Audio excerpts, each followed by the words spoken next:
નમસ્કાર, હું છું આપનો એન્કર પૂર્વેશ વ્યાસ. એક ટચુકડી વાર્તા છે. એક કરચલો હતો, ક્રેબ હતો.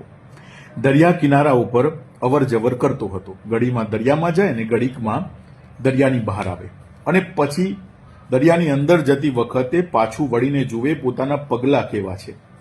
આવી રોજિંદી ક્રિયા હતી, અને એના પગલાં દરિયો મોટું મોજું લઈને આવે અને પાણીથી બધા જ પગલાં એના ભૂસી નાખે. અચાનક કરચલાને ગુસ્સો આવ્યો અને કહેવા લાગ્યો કે દરિયાભાઈ, તમે તો મારા મિત્ર છો. હું જ્યારે મારા પગલાંને સુંદર રીતે જોઈ રહ્યો છું ત્યારે તમે મોટું મોજું લઈને આવ્યા ને મારા પગલાંને ભૂસીને જતા રહ્યા. આવું કેમ કરો છો? આવો તો કોઈ મિત્ર હોય. ત્યારે દરિયાએ હસીને જવાબ આપ્યો કે હે કરચલા, તું જ્યાં ઊભો છે ત્યાં પાછળથી માછીમારો કરચલાને પકડવા માટે આવી રહ્યા છે, અને કરચલાના પગલાં જોઈ જોઈને માછીમારો કરચલા પકડીને ટોપલામાં ભરીને બજારમાં વેચી રહ્યા છે.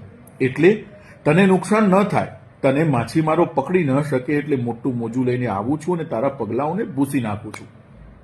આ વાત અહીંયા પૂરી થાય છે. કરચલો એ વાતને સમજી ગયો છે, દરિયાની મિત્રતાને સમજી ગયો છે. પરંતુ ઘણા લોકો અબોલા હોય છે, જે બોલતા નથી પણ તેમ છતાં પણ તમારું હિતને ધ્યાનમાં રાખે છે. તમને નુકસાન ન થાય તે માટે હંમેશા તમારું ધ્યાન રાખતા હોય છે. કદાચ તમારી પાસે હોય કે ન હોય, કદાચ તમને મળવાનો અનુભવ થતો હોય કે ન થતો હોય, પણ એ વ્યક્તિ દૂર રહીને પણ તમારું હિત, તમને નુકસાન ન થાય એ બધાનું ધ્યાન રાખતો હોય છે.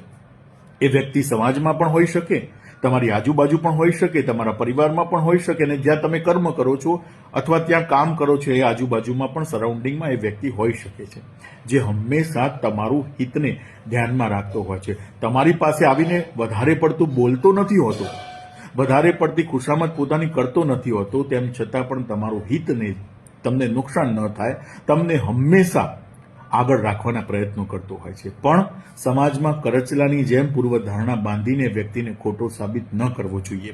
હંમેશા દરિયાની મોજમાં જીવવું જોઈએ. વાત ગમે તો શેર કરજો, કમેન્ટ્સ પણ કરજો, અને પૂર્વેશની વાતો સાંભળવી હોય તો જોડ્યા રહેજો. ધન્યવાદ.